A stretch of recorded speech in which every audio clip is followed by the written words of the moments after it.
कराची से अफसोसनाक खबर है, जहां एयरपोर्ट के बाहर सिग्नल के करीब जोरदार धमाके में 3 गैर मुल्की समेत 4 अफराद जान से गए। कि चाइनीज जो हैं उनको टारगेट किया गया है कराची पाकिस्तान के अंदर।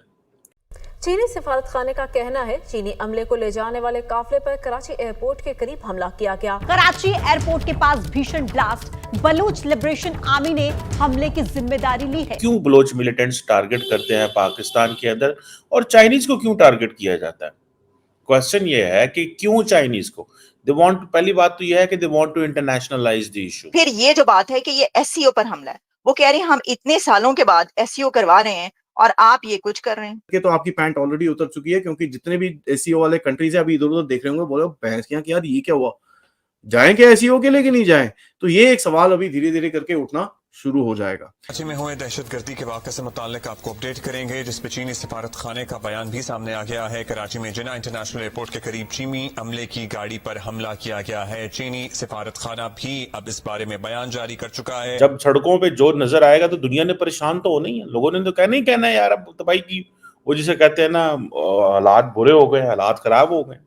और कुछ इन्वेस्टर्स भी थे। अब इन्वेस्टमेंट करने के लिए कहां पर पाकिस्तान में आए हैं वो तो मुझे पता नहीं, लेकिन ये स्टोरी दी जा रही है। मेरे हिसाब से कहीं ना कहीं एक पीएलए की कोई यूनिट टाइप होगी जो कुछ असेसमेंट करने आई होगी। कर लो, जो करना है एससीओ करा के दिखा दो।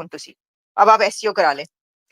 शी जिनपिंग तो मतलब कहाँ, वो तो मुझे लगता है कोई टेबल शेबल के नीचे घुस गए होंगे। उन्होंने कहा होगा भाई मैं नहीं जा रहा हूँ। हेलो फ्रेंड्स, जय हिंद। हिंदुस्तान स्पेशल में आपका स्वागत है। दोस्तों, पाकिस्तान के कराची एयरपोर्ट में हुए विस्फोट में 2 चीनी नागरिकों की मौत हो गई है और 1 घायल है। इस विस्फोट में कुल 17 लोग घायल हुए हैं। चीन के दूतावास ने एक बयान में कहा, port Qasim electric power company के चीनी कर्मचारियों को ले जा रहे एक काफिले पर कराची के जिन्ना इंटरनेशनल एयरपोर्ट के पास रात करीब 11 बजे हमला किया गया। पाकिस्तान में चीन की एम्बेसी और कंसुलेट जनरल ने इस आतंकवादी हमले की कड़ी निंदा की है। एम्बेसी ने इस विस्फोट में पाकिस्तान और चीन के मारे गए पीड़ितों के प्रति गहरी संवेदना व्यक्त की, साथ ही घायलों और मृतकों के परिवारों के प्रति सहानुभूति व्यक्त की। कराची एयरपोर्ट पर रविवार देर रात 11 बजे यह विस्फोट हुआ। इस विस्फोट को पाकिस्तान ने आतंकवादी हमला बताया। साथ ही पाकिस्तानी मीडिया के मुताबिक पाकिस्तानी अलगाववादी आतंकवादी समूह बलोचिस्तान लिबरेशन आर्मी ने इस हमले की जिम्मेदारी ली है। एयरपोर्ट के बाहर एक टैंकर में यह विस्फोट किया गया था। चाइनीज जो हैं उनको टारगेट किया गया है कराची पाकिस्तान के अंदर। कहा जाता है कि चाइनीज स्टाफ जो था वो port Qasim electric power company जो है उसके लोगों को लेके जाया जा रहा था कि रात कल 11 बजे जो है वो तकरीबन 4 लोग जो है जिनकी जानें चली गई, जिनमें 2 चाइनीज हैं। अब चाइनीज ने पाकिस्तान पे प्रेशर डालना शुरू कर दिया और उन्होंने कहा है कि पहली बात तो ये है कि जो एक तो कंडेम करते हैं, दूसरा इन्वेस्टिगेशन चाहिए और तीसरा हमें पनिशमेंट दे करें उन लोगों को। ये अमेरिकन स्टाइल है कि जी आप हमें पनिशमेंट कराएं, ये करें। अमेरिकन तो फॉलो अप करते हैं बहुत ज़्यादा, लेकिन मसला यहाँ पे यह है कि जहाँ पे बलोच लिबरेशन आर्मी हो, बीएलए हो, मैं आपको पता है इस पे बारे में बड़ा क्लियरली बात कर चुका हूँ कि क्यों टारगेट करता है। इसके ऊपर भी बात करते हैं कि क्यों बलोच मिलिटेंट्स टारगेट करते हैं पाकिस्तान के अंदर और चाइनीज को क्यों टारगेट किया जाता है। क्वेश्चन ये है कि क्यों चाइनीज को दे वांट, पहली बात तो ये है कि they want to internationalize the issue. दूसरी बात ये है कि वो समझते हैं कि अगर चाइनीज को टारगेट करेंगे तो इन्वेस्टमेंट नहीं आएगी। जो चाइनीज है ना, वो तो मिलियंस ऑफ डॉलर्स लेते हैं एक एक बंदे का, तो वो जो कर्जा देते हैं वो वापस इसी तरह जा रहा होता है। लगता तो ऐसे ही है। अच्छा, अब इसके अंदर जो शहबाज शरीफ साहब है, वो मैंने आपको उनकी बतानी थी कि उन्होंने क्या कहा है। उन्होंने ये कहा है कि एक तो ये कि जी हम नहीं छोड़ेंगे, लेकिन जो एक स्टेटमेंट है ना वो तो ऐसी है कि भाई मैं आपको क्या ही बताऊं। मैं तो सुन के मैंने कहा वाह भाई वाह। उन्होंने कहा मुखालफिन को पाकिस्तान की मईशत में बेहतरी हजम नहीं हो रही, खुशहाली देखी नहीं जा रही पाकिस्तान की। पाकिस्तान प्राइम मिनिस्टर ये कह रहे हैं शहबाज शरीफ कि खुशहाली इतनी हो गई है पाकिस्तान के अंदर कि ये देखी नहीं जा रही। अच्छा, साथ उन्होंने कहा सियासी मुखालफिन, पॉलिटिकल ओपोनेंट्स जो हैं उनसे पाकिस्तान की खुशहाली देखी नहीं जा रही। अब जो होम मिनिस्टर मोहसिन नकवी, उनसे मुलाकात करते हुए उन्होंने कहा कि भाई ये अमनो अमान जो है इसकी सूरत हाल आप प्लीज इसको बेहतर करें और ये जो है पाकिस्तान की तरक्की में रखना डालना चाहते हैं और जो इकोनॉमी है उसको अदम इस्तेहकाम पैदा करना चाहते हैं और जो हाँ एसईओ है वो होगी। अब आते हैं उस पॉइंट पर।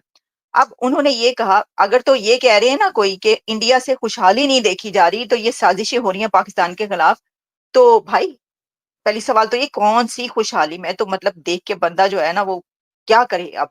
और अभी तो आप कर्जा लेकर आए, अभी तो आपने खुशहाली लानी है, वो पैसा खर्च करके अगर आ गई, क्योंकि इसकी वजह ये है कि उसके आने में जरा मुश्किल लग रही है, वो तैयार श्यार होकर ही खुशहाली आएगी, उसको काफी टाइम लगना है, जो मुझे नजर आ रहा है उसकी तैयारी में बहुत टाइम लगना है खुशहाली को। तो पहले ये देख लें। फिर ये जो बात है कि ये एससीओ पर हमला है, वो कह रहे हैं हम इतने सालों के बाद एससीओ करवा रहे हैं और आप ये कुछ कर रहे हैं। शहबाज शरीफ साहब कह रहे हैं कि इतने सालों के बाद जो है कोई होने लगी है, कोई मतलब कोई हम करवा रहे हैं समिट, कोई कॉन्फ्रेंस, उसमें आप ये कुछ कर रहे हैं। बड़े जाहिर है कि परेशानी वाली बात है। वो कह रहे हैं ये की कर दे गए तुसी, ये क्या हो रहा है, एससीओ का क्या होगा? तो देखिए अब मैं आपको इस पे बात बताऊं। ये कहना है कि ये पाकिस्तान और चाइना की दोस्ती पर हमला है, मुझे नहीं पता पाकिस्तान और चाइना की दोस्ती पे इस तरह के हमले जो हैं कोई करवाएगा और कहेगा इनकी दोस्ती, सबको पता है वो तो पैसे का मामला है, उसके इतने स्टेक्स हैं पाकिस्तान के अंदर। ये कहना कि ये पाकिस्तान के फॉरेनर्स पर हमला है, ये बात ठीक है, इसको मैं एंडोर्स करती हूँ, मैं समझती हूँ। ये कहना कि ये एससीओ पर हमला है, ये बात भी ठीक है कि जो एससीओ होने वाली है वो कैसे होगी। अब आप मुझे बता दें, कोई आएगा एससीओ में, कोई आएगा? अब वो कह रहे हैं कि ये तो आपके फॉरेनर्स जो अभी जो मालम जब्बा में हुआ, वहां पर जो आ रहे थे फॉरेनर्स, उस कॉन्वॉय पर हुआ। कितने एनवॉइस आपने 10-11 एनवॉइस को लेकर चले गए। ये तो आपके मतलब सिस्टम देखें कैसा है कि वो गए हैं तो वो कह रहे हैं कि दफ्तर खारजी कि भाई हमें तो पता ही नहीं था, उन्होंने कहा पर्सनल किसी उस पे जा रहे हैं, तो वो पता ये चला कि वो जो चैम्बर ऑफ कॉमर्स है वो उनको लेकर गए थे बगैर बताए। मतलब ये इतनी आसानी से सब कुछ हो जाता है वहां पे। और एससीओ में अब जैसे डॉक्टर जयशंकर ने एससीओ जाने की बात कर दी, बल्कि सबसे पहले तो हमने ही बात की। हमने क्या की, अभिजीत मित्रा ने आके हमारे प्रोग्राम में बताया कि वो जा रहे हैं। अब जब पता ये चली गया, उन्होंने कहा हाँ जी जा रहे हैं, एंडोर्स कर दिया उन्होंने, ये बात सेकंड कर दिया अभिजीत मित्रा का, तो पता ये चला कि अब वहां पर हमले हो रहे हैं, अब फॉरनर्स पर ही हमले हो रहे हैं और फॉरनर्स ने ही आना है एससीओ में। तो ये तो हालात हैं। देखें जो हो रहा है ना इमरान खान की पार्टी के साथ, जो वो चल रहा है पॉलिटिकल क्राइसिस, उसको रोकने के लिए तो होम मिनिस्टर और पूरे मुल्क की फौज आपने वहां पर लगाई हुई है। अब फॉरेनर्स पर जो हमले हो रहे हैं उसको रोकने के लिए आप क्या करेंगे, ये बताएं। तो एक क्राइसिस नहीं है, मतलब ये तो एक पिंडोरा बॉक्स, ये मैं क्या कहूँ, ये तो उमरो अय्यार की जंबील है, वो जो बच्चों के लिए नॉवेल्स आया करते हैं भाई, उमरो अय्यार वो जो है ना उसकी जंबील है ये। एक मुश्किल निकलती है उसके साथ ही लाइन लग जाती है, ए लो जी एवी ले लो, एवी हो रहा है, एवी हो रहा है ते एवी हो रहा है, कर लो हुन जो करना है, एससीओ करा के विखा दो हुन तुसी। अब आप एससीओ करा ले। चाइनीज प्राइम मिनिस्टर ने आना है, शी जिनपिंग तो मतलब कहाँ, वो तो मुझे लगता है कोई टेबल शेबल के नीचे घुस गए होंगे, उन्होंने कहा होगा भाई मैं नहीं जा रहा हूँ। मतलब वो क्या कहेंगे मुझे बताएं, शी जिनपिंग जाएंगे